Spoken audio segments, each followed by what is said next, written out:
Hey, this is Ron Pippin. I was thinking about some of the conversations that I've had just recently with clients, and I talked to a bunch of people about grants and no down payment programs and options to help get into a home. And it seems like by far some of the biggest questions that people have is about credit. And it doesn't matter whether they have 500 scores, 600 scores, 700 scores, 800 scores, they still have questions about credit. So I put together a list of 4 mistakes that almost everybody makes on their credit. And so here we go. Number 1 is thinking that no debt means good credit. Now let me tell you about Gabe. Gabe I talked to just a little while ago, and Gabe's dad told him that he needed to just live within his means and pay cash for everything. And so that's what Gabe did. And he didn't buy, he didn't have any credit cards. He didn't have any car payments. He had nothing. And so when we went to pull his credit, there was nothing there. So living within your means and having no debt is a great idea, except when you go to buy a home. It's not a good idea because then we have no way to measure how responsible you are in making your payments. So, and we're not advocating you go and get into debt so that you can buy a home or something like that. But it is a system that we have to use in order to gauge how well you make payments. And Gabe's problem is that he had no debt whatsoever. There was no way to gauge whether he was responsible, whether he was irresponsible. They had nothing. And so that becomes an issue when you're trying to get a home. So my suggestion is to get some credit cards, get something, and pay them off, and then that way you're at least generating credit score.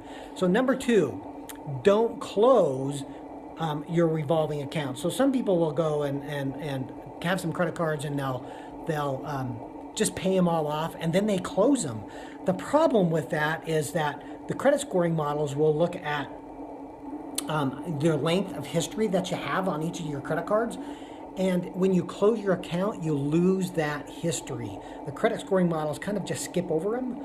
And so your credit scores can actually go down by closing your accounts. So just leave them open, use them occasionally, put a tank of gas in, once a month or every other month or, just occasionally, and just pay it off. That way you're keeping it open, you're not losing your history, and your credit scores will stay high. So really quickly, I'm going to just remind you that at the bottom of this page, if you've not booked an appointment with me yet, go down to the bottom after we're done talking here. Go down and book an appointment with me. Okay, so let's go on. Number 3 is past credit isn't the same as having current credit. Now, let me tell you about Roberta. Roberta had a great history. She had great credit. She had paid all of her stuff on time. She had a mix of credit. That means she's had car payments, she's had mortgages, she's had installment loans. But recently, a couple of years ago, she decided, kind of like Gabe, I'm going to just start paying cash for everything and not use any of my debt, or not using my credit cards and not using any of that kind of stuff anymore. So that's what she decided to do. She was going to just start using just cash. The problem with that is that once you start living on cash and you no longer are using your credit cards or you're no longer using your history, the credit scoring models actually can drop your scores because they can see that you've paid things on time in the past. They just don't know what you're doing now. So 2 or 3 years later, I've seen people just like Roberta that's had perfect credit and their scores drop off. Doesn't mean that they're bad. It just means that the credit scoring models don't know how to score it any longer. So the scores drop off. So again, use your credit cards occasionally, keep them open, and your scores will be fine.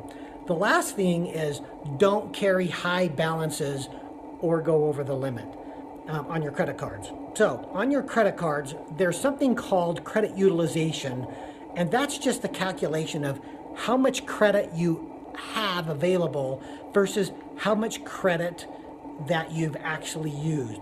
So for example, I'm going to make this really easy. let's say you have $1,000 on several credit cards. Your limits are add up to $1,000, and you have $200 that you've used. That means that you've used 20% of all the credit that you have available. That's a good ratio. So the lower your ratio, the better your credit is going to be. So that means that as you get closer to the limit on your credit cards, the lower your score is going to be. That also means that if you max out your cards or you go over the limit, they're going to hit you really hard. So your scores are going to just tank when that happens. So my suggestion, again, keep your cards balances low, use them occasionally, and if your cards are maxed out, just work on paying them down, and your scores are going to be go much lower or much higher. So hopefully that's giving you a little bit of information about how credit works and how you can keep your credit scores high.